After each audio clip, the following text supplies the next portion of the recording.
My fiancée wanted a break to reconnect with her ex, so I ended things, sold our house, and vanished. Hey everyone.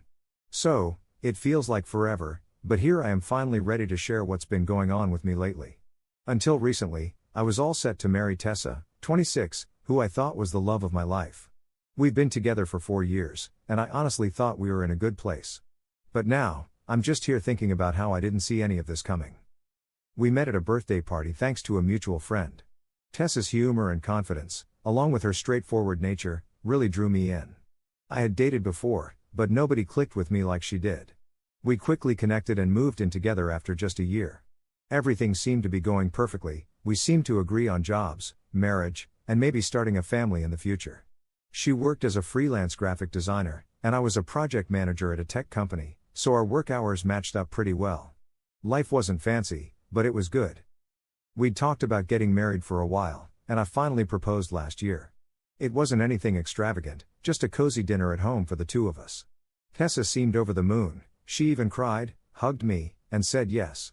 That night, we started dreaming about our future, a fall wedding with a small guest list at this adorable location by a lake. Everything seemed perfect. Or so I thought. The first signs that something was off were super subtle, barely noticeable at first. Little things that I ignored because I didn't want to overanalyze. Tessa's excitement about wedding planning fizzled out after a few months. Initially, she was all about it, sending me Pinterest boards, checking out wedding dresses, even asking if I preferred tulips or roses for centerpieces. But then it just stopped. I'd ask her questions, like if she'd picked her bridesmaids, and she'd just brush it off with, "Not yet, I'm still thinking about it." The same thing happened with the dress, cake, and music. Everything we had been so excited about became something she wanted to delay, always saying, "There's still time." I figured it was just wedding stress, after all, planning can be overwhelming. Plus, she had a lot going on at work, so I assumed she'd come around eventually. What I didn't get was that her lack of enthusiasm wasn't about the wedding, it was about us. The big wake-up call came one night when we were out with some friends. Someone suggested playing that silly TikTok game where you answer personal questions without reacting. It was all fun until someone asked, if you could relive one relationship, which would it be? Without skipping a beat, Tessa said, "Oh, probably Dylan." Just like that. Dylan, her ex from college, the guy who cheated on her. Everyone went quiet. She laughed awkwardly and tried to explain, saying, "I mean, not that I'd really want to, it's just a big part of my past." I wanted to ask her about it then and there, but we were with friends, so I let it slide. Later, when we were alone, I brought it up. I asked why she'd choose that relationship. She shrugged it off, saying, "It was just a dumb game, Liam. Don't take it so seriously," and changed the subject. I didn't push because, honestly, I didn't want to start a fight over something that might not be a big deal. But deep down, it stuck with me. After that, her behavior was harder to ignore. She was on her phone a lot, smiling at her messages. She started making vague excuses for why she couldn't hang out or had to cancel plans last minute. "Oh, sorry, I've got a lot of work tonight," or "I promised my mom I'd visit this weekend." The excuses weren't anything major, but they were piling up, and it felt like I wasn't a priority anymore. Then came that Friday night, which changed everything. I got home early, looking forward to spending the evening with Tessa. I thought we'd order in and binge watch something, just a quiet night together. But when I walked in, the vibe was off. She was on the couch with her laptop, not working, just staring blankly at the screen. "Hey, I'm home," I said, trying to break the tension. "You're early," she replied, like it was a bad thing. I shrugged it off and started making dinner, but the silence was heavy. Usually, she'd ask about my day or share hers. Tonight? Nothing. Finally, I asked, "Is everything okay?" She closed her laptop and looked at me. "Actually, there's something I need to tell you," and my stomach just dropped. You know that feeling when you just know something bad is coming? So there I was, standing like a total idiot with a spatula in one hand, just trying to make sense of everything. I plopped down across from her and asked, "All right, what's going on?" She took a second, like she was searching for the right words, and then just blurted it out. She said she'd been thinking a lot about us and, wait for it. Dylan. Yeah, Dylan. I almost laughed it off. Dylan? Seriously? What about him? I asked. She kind of nibbled on her lip and looked everywhere but at me. Turns out she wants to hit pause and see if there's still something with Dylan. I was like, "Are you kidding me? You want to take a break to date your ex? Have you lost your mind, Tessa? We're engaged." She quickly tried to smooth things over, saying it's not what it looked like. She just needed to make sure she's making the right call with us. And if things don't work out with him, she promised she'd come back. Right then, I realized how bold she was. She thought I'd just sit around, waiting for her to decide if I was worth it. Something clicked in me. I didn't lose it or anything, I just sat there, staring, wondering how I didn't see this coming. I didn't even know what to say at first. My fiancée just told me she wants to take a time out to see what's up with her ex, Dylan. How do you even respond to that? Finally, I asked her, so what does this break mean to you? I sounded way calmer than I felt. She sat up a bit, like she knew this chat was coming. We need space, she said. She needed to see if her feelings for Dylan were real, and I should think about us too. I couldn't believe her nerve. Wait, I leaned in. You want to date your ex while I'm just supposed to think about us? What kind of twisted logic is that? She sighed like I was the crazy one. It's not about you doing anything wrong, Liam. It's about figuring out what I need. The way she talked, like she'd rehearsed it, avoiding eye contact, it was like she'd already decided and just needed me to nod along. You know this is nuts, right? I muttered. You don't just put your fiancé on hold to go play what if with a guy who treats you like trash. Her face got all tight, and I realized how stubborn she was. I'm not asking for permission, she told me. I'm telling you what I need. That hit me differently. I wasn't just sad anymore, I was mad. I got up, started pacing, trying to chill. So, Tessa, what's the plan? Pack up and shack up with Dylan? I asked. No, she said, it's not like that. I just need clarity before we move forward. I owe it to myself to know I'm making the right decision. You owe it to yourself? I laughed bitterly. What about what you owe me? We're engaged, Tessa. We're supposed to be building a life, and now you want to test drive your ex to see if I'm good enough? I never said you weren't good enough, she shot back, her voice rising. But if we're going to spend forever together, I have to be sure, and right now, I'm not. That was it. She wasn't just curious about Dylan, she was unsure about us, even after 4 years together and all our plans. It hit me hard. She hadn't realized how messed up this was, thinking it was reasonable for me to just sit tight while she figured out whatever was on her mind. I stopped pacing, looked at her closely, and said, you know what? Sure, take your break. She looked surprised at how quickly I agreed. Liam, I'm not trying to hurt you. I need space to figure things out, she said. I nodded, keeping my face blank. All right, if that's what you need. She expected a fight or an argument, but when I didn't give her one, she got up, grabbed her laptop, and mumbled about staying at her mom's for a while. We'll talk after I've had some time, okay? Okay, I replied simply. She looked at me, unsure how to respond, and then headed into the bedroom to pack. I stayed calm on the couch, but my mind was racing. If she really wants a break, fine, let her have it. A few minutes later, I heard the door close. She left, probably thinking I'd be here waiting and worrying.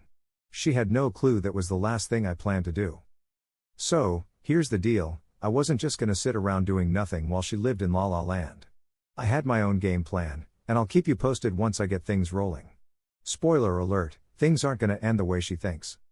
Anyway, first off, big thanks to everyone who chimed in with advice and support on my last post.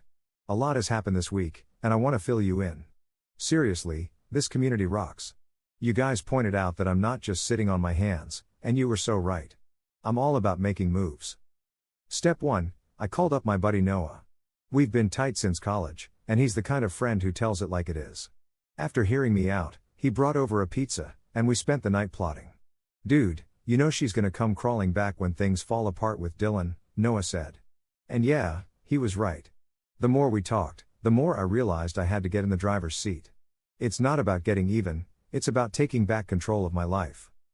First order of business, the house. Tessa seems to forget that it's all in my name. She's always going on about the curtains and paint she picked, but I'm the one paying the mortgage. So, Monday morning, I called a realtor. We got the place listed ASAP since the market here is booming. We've already got some interested buyers. Tessa's clueless, she probably thinks I'm just chilling here, waiting for her to figure stuff out. Next up, I'm slowly phasing Tessa out of my life. Remember those cringe-worthy live, laugh, love signs she loved? Gone. And those fancy throw pillows? Donated. I boxed up her clothes and other things she left behind, but I didn't just drop them at her mom's place or wait for her to pick them up. I hired movers to take everything to her mom's house and left a short note: "Here's your stuff. Good luck with Dylan." Maybe it sounds petty, but I see it as efficient. She wanted space? She's got it, literally. The funniest part was when our mutual friends started asking questions. I didn't trash talk her, I just told the truth. Tessa decided to explore things with her ex before committing to marriage, and I decided I deserve more than being someone's backup plan. It's wild how quickly the narrative shifts when you stick to the facts. On the career front, I applied for a job with our West Coast office, something I've been thinking about for ages. If the house sells, and it's looking good, and I get the job, I'll be hitting reset on the other side of the country. Tessa's been trying to reach out all week, starting with cheery texts like "hope you're doing okay," which turned into panicked messages once she realized I wasn't just sitting around. Yesterday, she flipped out when her mom told her everything had been delivered. "Why are you acting like this is over?" she asked. I kept it simple: "Because it is over, Tessa. You made your choice, and now I'm making mine." She started crying, saying she just wanted time and that I was rushing things. "What did you expect?" I asked her. "That I'd sit here like a loyal puppy while you test drive your ex?" "Not gonna happen," she said, "but what if I realize you're the one I want?" Through tears. I told her, "Well, then you'll learn not to take people for granted," and hung up. Weirdly, I'm not upset anymore, I feel free. Every box I pack, every step I take, feels like I'm getting pieces of myself back that I didn't even know I'd lost. Noah was over yesterday helping me pack, and he noticed the change. "You seem different," he said. "More focused." And he's right. I'm a new man. When Tessa first said she wanted to see things with Dylan, I thought my world was crashing. But really, it was just the facade crumbling away. I've got more in the works, but I'll save that for the next update.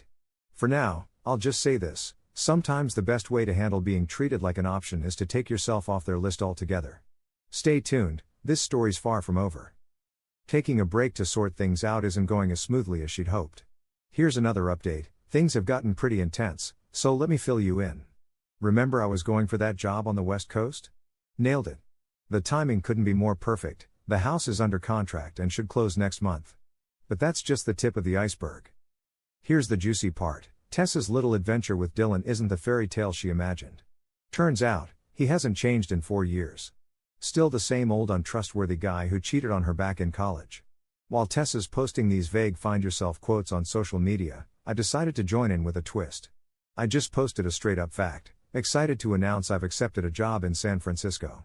Sometimes when one door closes, a better one opens. Can't wait for this new chapter. It blew up. Everyone was congratulating me, asking about the move, and, of course, curious about Tessa. I kept it cool, said we're not together anymore, she's exploring her options and I'm doing the same. And guess what? This sparked quite the shift in our social circle. Remember those friends on the fence? Watching me handle this gracefully while Tessa keeps her cryptic quotes going totally flipped the scene. Then, there were some professional ripples too. Tessa's freelance design gigs mainly come from recommendations and networking. Sarah, a mutual friend in the tech world who used to send Tessa clients, reached out. Over coffee, she asked what went down because Tessa's telling people we're just taking a break to grow individually. But it wasn't adding up for her. So, I shared Tessa's note about Dylan. Sarah's face said it all: she wasn't buying it. By the end of the week, several potential clients had pressed pause on their projects with Tessa. Not because I trashed her, but who wants to work with someone who's iffy on commitment. Tessa noticed the change and started sending more and more frantic texts: "Why are you telling people about Dylan? You're ruining my reputation. This isn't fair, I just needed time to think." I replied to the last one with, "You got what you wanted, time and space. How I spend mine is no longer your concern." Then the plot thickened. Dylan, in his infinite wisdom, posted a pic of them at the same restaurant where Tessa and I had our first date. Seriously? It was equal parts sad and hilarious. The post didn't last long, but the damage was done. Our friends saw it, and even the few who were still rooting for Tessa's self-discovery story lost respect for her. Even her sister called me, saying, "I'm so sorry about how she's handling this. You deserve better." The kicker? I didn't have to be petty. I just lived my life honestly, while Tessa tried to play both sides. The truth will out, as they say. She showed up at my office yesterday. Seems Dylan's already back to his old ways, flirting with other women, being untrustworthy. A familiar story. She was in tears. "I made a huge mistake," she sobbed. "I was scared of commitment, thought I needed to explore, but I was wrong. You're the best thing that ever happened to me. I just looked at her calmly and said, no, Tessa. The best thing was you showing your true colors before we got married. She tried to argue we could fix it, that she'd go to counseling, prove she could be trusted again. I just shook my head and said, you don't get it, do you? It's not about Dylan anymore. It's about you thinking you could keep me as a backup while you explored your options. That's not love, that's convenience. She left my office upset, but I felt better than ever. The house closes next week, most of my stuff's packed, and I'm starting fresh in San Francisco soon. Some folks think I'm being too hard, saying everyone makes mistakes. But this wasn't a mistake, it was a choice. Each time she texted Dylan, lied about where she was, planned to put our relationship on hold, those were all choices. I'll update again once I've moved, but for now, I'll leave you with this thought. Sometimes the best revenge isn't about getting even, but getting better. And that's exactly what I'm doing. Next update, San Francisco life. Wow, where do I even start? The view of the bay here is absolutely amazing, and the tech scene is just buzzing. My new office crew is fantastic, full of folks who care more about growing and innovating than getting caught up in drama, such a breath of fresh air. But hey, let me fill you in on how things wrapped up back home. Selling the house went off without a hitch, and I even got more than I was asking for, which was awesome. It's funny, Tessa only believed I sold the house when she saw the new owners moving in, thanks to our mutual friends giving her the scoop. And remember Dylan? Of all people, he reached out to me with this long message about how he never meant to mess things up and that Tessa had actually been the one to contact him first, way before she said she needed a break. Apparently, Tessa had been lining this up for a while, chatting up Dylan for months as part of her backup plan. Talk about irony, Dylan broke things off with Tessa because if she could do this to me, he figured she'd do it to anyone. Tessa's work life kind of took a hit, too. I mean, all those clients she had? Most have moved on to other designers, not because I said anything, but word just gets around in this industry. One of her big clients even reached out to me, asking if I knew any reliable designers because they wanted someone who could commit to long-term projects. So I recommended a talented friend, and she snagged the contract. Karma, right? Watching Tessa's social media reactions has been a trip. She's gone from posting tearful quotes about losing a sweetheart to rants about toxic people who can't handle growth.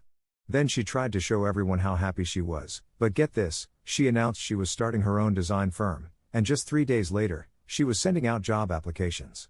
Her sister even told me Tessa's been crashing with her parents, saying she needs time to heal from our breakup. Apparently, she was shocked I didn't wait for her, and selling the house ruined her little fantasy. The moment that really reassured me was during a video chat with our old gang. They were filling me in on the local gossip, and it turns out someone saw Tessa at a coffee shop trying to explain to a potential client why her website was down. She forgot that I was the one who set it up and didn't renew the hosting. Not my problem anymore. Meanwhile, I've been settling in here really well. Joined a rock climbing club, started learning Spanish, and even adopted a dog from a local shelter named Zeus. He's a better companion than my ex, just saying. The tech community here has been super welcoming, and I even got invited to speak at a developer conference, which never would have happened if I'd stayed. It's amazing what you can do without dead weight dragging you down. As for Tessa, the last time I heard from her was an email asking for some old photos from our shared cloud account. But I'd already downloaded what I wanted and closed it weeks ago. She said something like, "You can't just delete our memories," to which I replied, "Thanks for the lesson." Some people think I'm being too harsh, but honestly, it wasn't just a momentary lapse on her part. It was calculated. In the end, I've learned that sometimes the worst things can lead to the best outcomes. If Tessa hadn't shown her true colors, I could have ended up marrying someone who wasn't right for me. Now I'm in this awesome city with a great job and amazing new friends, feeling really good about the future. I've traded the pain of betrayal for gratitude because it was a bullet dodged. Thanks to everyone who's kept up with this saga and offered advice, your support helped me stay strong. And for anyone in a similar spot, when someone shows you who they are, believe them the first time. Life's too short to be a backup plan. So go on, make things better for yourself. That's it for now, friends, this chapter's closed, and I'm stoked for what's next. Take care, and thanks for everything. If you haven't yet, smash that subscribe button and ring the bell for more jaw-dropping real-life stories.